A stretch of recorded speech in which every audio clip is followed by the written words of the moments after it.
Болған оқиға желісінде аудиожазба. Білемін, мұны тыңдап біріңіз ұрсып қарғап сөгесіздер. Сонда да айтқанды жөн көрдім. Мен үйдің үлкен қызымын. Жастайымнан жоқшылықты көріп азабын тартып өстім. Bir күні қара суға нан батырып жесек, бір күндері аштан-аш ұйықтаған кезіміз де болды. Әкем мектепте қарауыл, анам болса мектептің еденін жуады. Екеуі де таңнан кешке дейін жұмыста. Менен кейін екі сіңілім, екі бауырым бар. Анам 4 бауырымды маған аманаттап тастап кетеді. Өзім небәрі 10 жастағы қызбын. Өзге балалар ойын қуып мәз-мейрам болып жүргенде, мен су тасып, от жағып, кір жуып жүруші едім. Оларға қызыға да қуана да қарап, тамсанып қойғаннан басқа амалым жоқ болды. Мен сол тірліктің бәрін істегеніммен қоймай, 4 бауырым бірдеңені бүлдірсе, үнемі мен жазаланушы едім. Анам не әкем бір рет болсын жарайсың қызым деп басымнан сипап мақтаған емес. Ешбір адамнан мейірім көрмей, жылулық сезінбей өстім. Кейде бәріне қолымды бір сілтеп, өте алыс жаққа қашып кеткім келетін. Бірақ қайда, қалай, еш амалсыз солай күнім өте берді. Bir күні кенже інім ауырып қалды. Анам, егер дене қызуы көтерілсе, парацетамол бер деп дайындап, бауырларым дәрілерді алып жеп қоймас үшін жоғарыға қойып кетті. Анам кеткен соң, інімнің дене қызуы көтеріліп, қатты күйіп жана бастады. Анам айтқандай, дәрілер тұрған қорапты алып, парацетамол бермек болдым. Орындыққа мініп, дәрі тұрған қорапқа әрең қол жеткізіп тартып жатқанда, қораптың жанында тұрған сірке суы маңдайыма тарс етіп түсіп кетті. Қақпағы дұрыс жабылмаған ба, білмеймін. Bir сәтте көзімді аша алмай, бетім, ішім бәрі оттай күйе бастады. Шыдай алар емеспін. Дереу барып мұздай суды бетіме құя бердім. Көзім кішкене болсын ашылып, жалаңаяқ мектепке анама қарай жүгірдім. Мені көріп, бүкіл мектеп қызметкерлері топырлап жиналып қалды. Анам болса жылап жіберді. Әкем сұранып, бауырларыма бас көз болу үшін үйге кетті. Мектептегі бір ағай көмектесіп, көлігіммен анам екеумізді ауылдағы кішігірім ауруханаға жеткізіп тастады.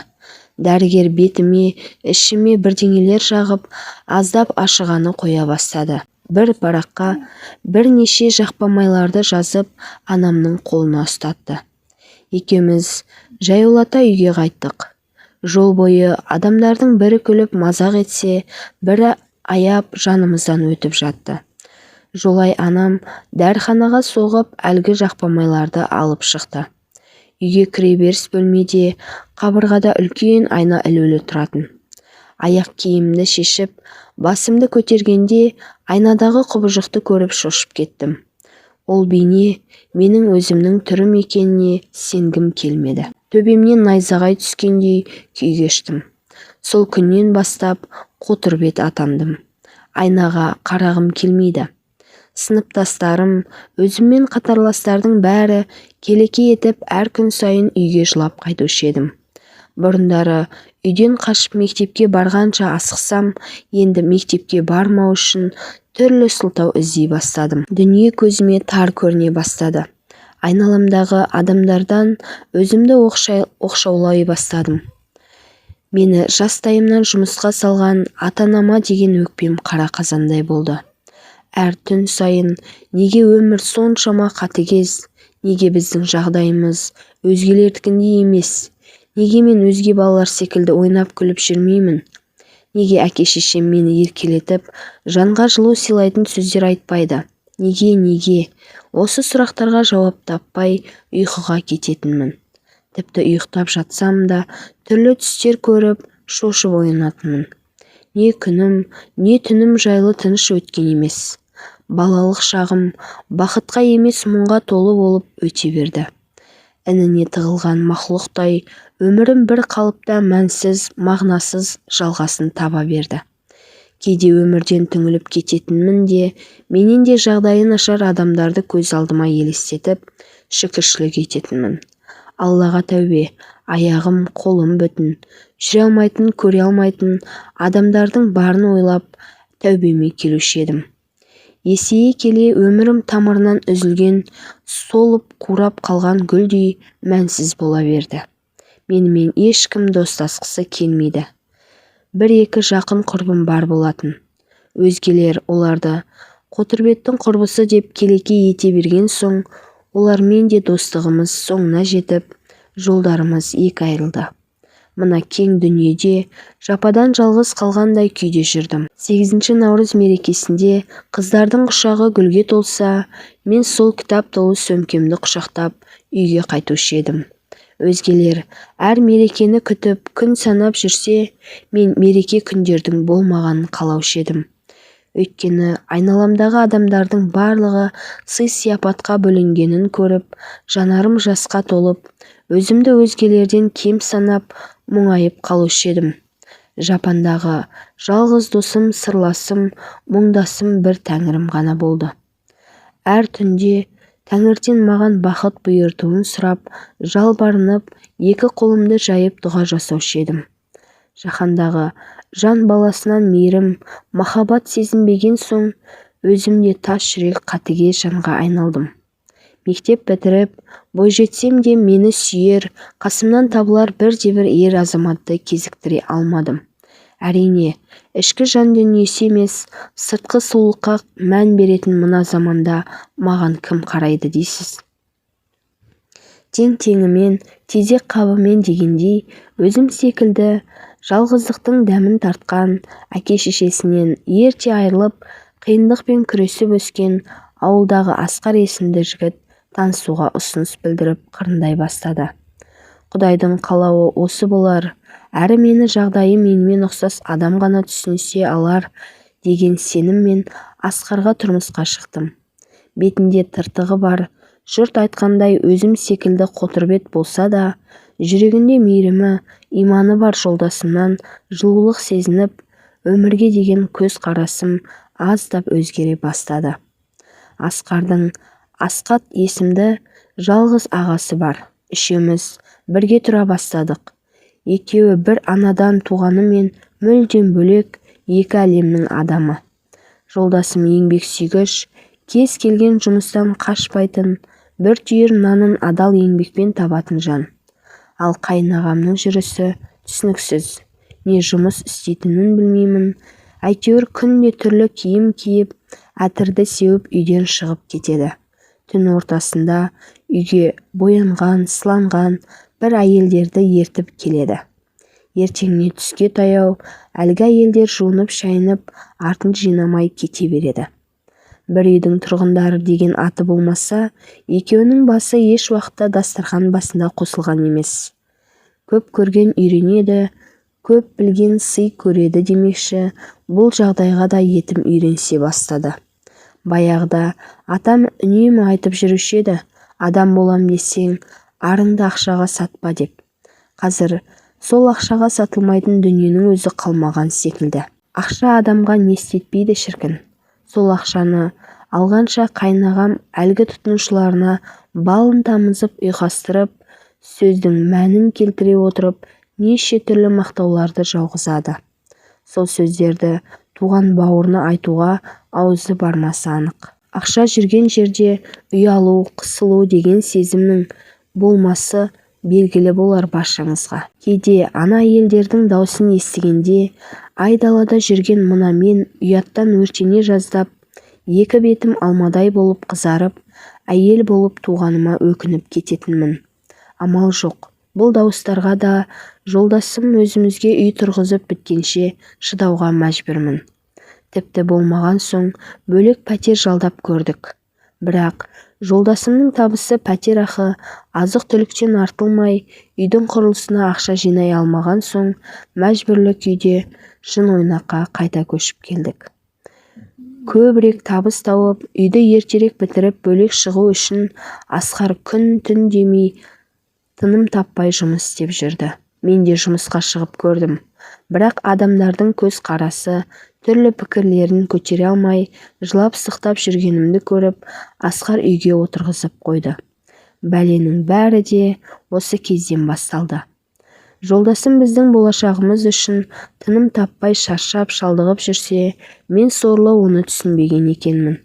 Әуестік пе, әлде ессіздік пе, қайнағамның қызметіне риза болып, шаттықтан дауыстары жарқын шыққан әйелдерге еліктеп, маған көңіл бөлуге уақыты жоқ жолдасыма ренжіп, сондағы демалатын 1-2 сағат уақытын ұрыс-керіспен өткізіп, маза бермей қоятынмын. Алғашында дауысын естісем жыным ұстап, ашудан жарылардай болатын әйелдердің дауысы ендігі кездері құлағыма майдай жағып, ақылсыздыққа бой алдырып, нәпсімді ақылым тежей алмай, өзімді солардың орнында сезінгім келе бастады.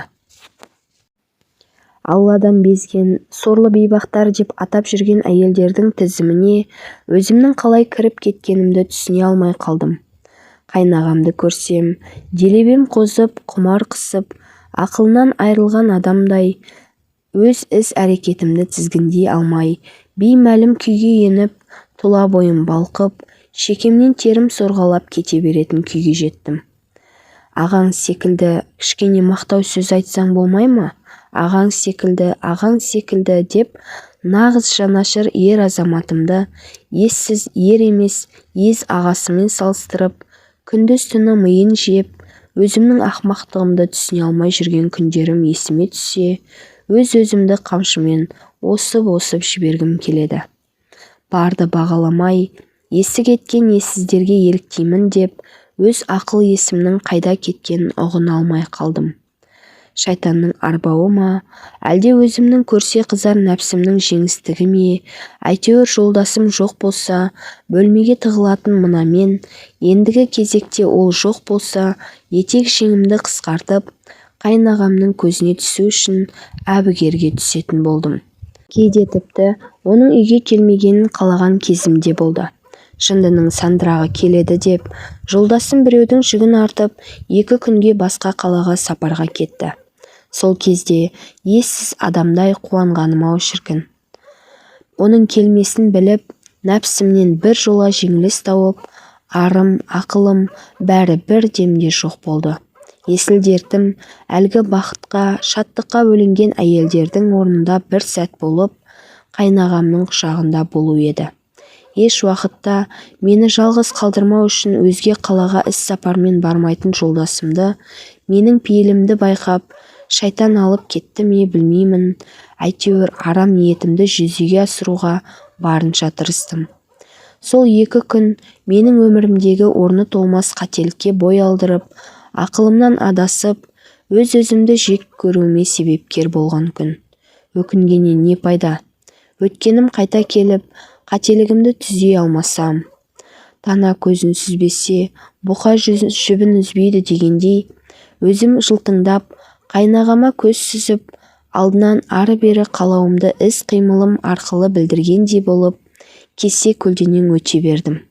Ол да мені көп қинаған жоқ. Бұл істің маманына айналған қайнағам мені бірден түсіне қойды. Жуынатын бөлмеге кіріп, есікті ашық қалдырғанымды байқаған қайнағам артымнан еріп келді. Бірден беріле кетпей, аздап назданып үн қаттым. Мұныңыз не? Шығыңыз бөлмеден. Қойшы Келінжан, сенің көксегенің осы емес пе? Ендеше неге тартынасың? Қане кел. Не айтып тұрсыз? Кетіңіз. Сенің өтірік айтып тұрғаның көзіңнен ақ көрініп тұр. Қысылма. Қане, жақында маған. Жоқ, өтінем, кетіңіз. Тәнің неткен сұлу еді. Тұла бойыңда бір мін жоқ. Қане келші құшағыма. Осындай адамды баурап алатын жылы сөздерімен мені одан әрі ақыл есіммен айыра түсті. Қайнағамның құшағына құлай кеткенім есімде, одан әрі ес жиғанымда бәрі кешеді. Не бүлдіргенімді өзім сол кезде бірақ ұқтым. Қайнағам өз ісін бітірді де, қайрылып артына бұрылмай, бөлмеден шығып кете берді.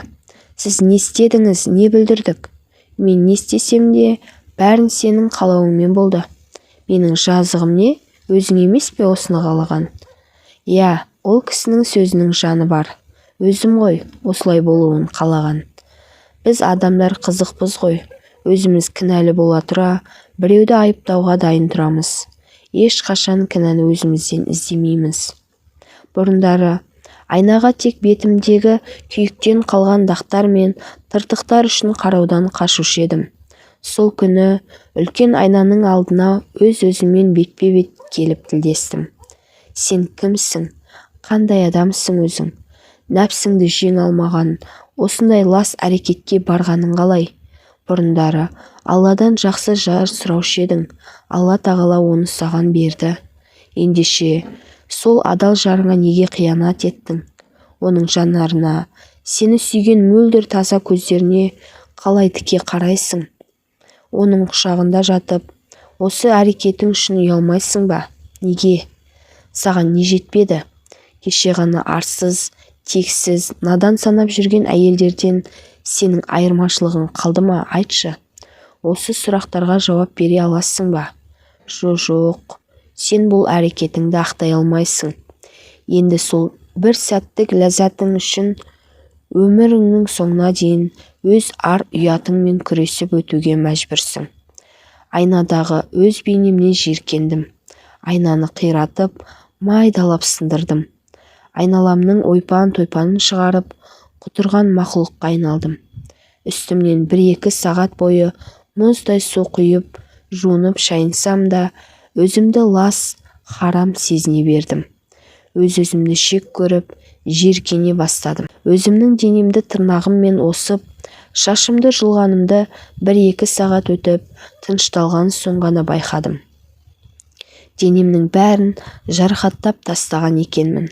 Бірақ ол жарақаттардың ауырғаны жан азабымның қасында түкке тұрғысыз еді. Неге ол әрекетке барғанымды өзім де түсіне алар емеспін. Жан жолдасымның маған айтқан әрбір жылы лебіздері есіме түсіп, жан азабы одан әрі өзегімді өртей түсті. Өзімді өлтіруге де оқталдым, бірақ қолымнан келмеді. Ол келсе, оған қай бетіммен қараймын? 2 күн бойы төсектен тұрмай, жолдасымның әрбір қылығын еске алып, маған деген махаббатын сезініп жылаумен болдым. Әттең, осы сезімдерді қателікке бой алдырмай тұрып, ұқсам ғой шіркін. Тек жолдасымның ғана емес, ата-анам, бауырларымның да жақсы тұстарын еске алдым. Адам өзі нені қаласа, соны көреді деуші еді. Мен тек олардың ұрысып, жекірген сөздерін естіп, жаман тұстарын ғана елеп жүрген екенмін. Олардың бойынан тек жаманшылықты іздеп тұратынымды кеш түсіндім. Сол қателік маған үлкен сабақ болды. Жолдасым келер кезде орнымнан тұрып жарақаттарымды жақпамаймен бүркеп, өзімді ретке келтіріп, сүйікті асын дайындап күтіп алдым. Есіктен кіріп, қарасы көрінген бойда мойнынан құшақтап, құлағының түбіне шын жүрегіммен кешірші дегенімді, оның көздері оттай жанып, не болғанын түсіне алмай сасқалақтап қалды. Бір емес, себебін айта алмай, 100 мәрте кешірім сұраған болармын. Аузымнан басқа сөз шықпай, өңешіме бір нәрсе тығылып, дем жетпей, жүрегім қысыла бастады. Әрең дегенде есімді жиып, қалтырап дірілдеп, қолдарыммен ас ауқатын бердім. Түн уақыты келіп, сағынышын білдіріп денеме қолы тигенде, көзімнен жас су бұрқақтай атыла кетті. Ол қаншама рет сұрақтың астына алса да, еш жауап бере алмадым. Не айтар едім? Сол күйі, жабулы қазан жабулы күйінше қалды. Әр түнде ол жаныма жақындағанда, сол бір жиіркенішті түн көз алдыма елестеп, өзімді жек көріп кетемін. Бірнеше минуттық қателігімнен өмірімнің соңына дейін жететін сабақ алдым. Мені қоғамнан алыстатқан өзгелер емес, өзім екенмін. Ел жұрт күлсе болды, өзімді қапасқа тығып, алып шықпай жатушы едім. Ел айтса не болыпты? Ит үреді, керуен көшеді деуші еді. Мен сол иттердің үргенінен қорқып, керуенімді бір қуыста қалдырып қойған екенмін. Олар келеке етіп күлгені үшін өзімді көп дүниеден оқшаулап, бар қызықтан құр қалып, соны сылтауратып жұмыс істемей үйде жатып алып, Абай атамыз айтқандай, Қарнымның тоқтығы, жұмысымның жоқтығынан, шайтанның арбауына түсіп қалғаным үшін өзімді шек көремін. Адамдардың бәрі бірдей емес екенін түсіне алмаппын. Менен де жағдайы мүшкіл жандар, біреулер арбамен жүріп жұмыс істеуде, қолы жоқ жандар да өз кәсібін жасап жүргенін көргенде, қолым, аяғым бүтін бола тұра болмашы бетіндегі тыртықты желеулетіп жұмыс істемегенім үшін өзімді шек көремін. Адамдардың тек жаман тұстарын көріп, олардың жақсы тұстарын елемегенім үшін өзімді шек көремін. Өзімнің мінез-құлқымды ой елегінен өткізбей, үнемі өзгелерді айыптап, біреуді кінәлайтыным үшін өзімді шек көремін. Бізді аш қалдырмау үшін күндіз-түні тыным таппаған әке-шешемді жазғырғаным үшін өз-өзімді шек көремін. Бұрындары менен де жағдайы жаман адамдар барын біліп, өзімді сол жандармен салыстыра отырып, тәубеме келіп, шүкіршілік етіп жүруші едім. Алланың барын ұмытып, нәпсімнен жаңылып, тура жолдан тайғаным үшін өзімді шек көремін. Ақыл мен иманымды бойымнан жойып, нәпсінің құмарлықтың қойнына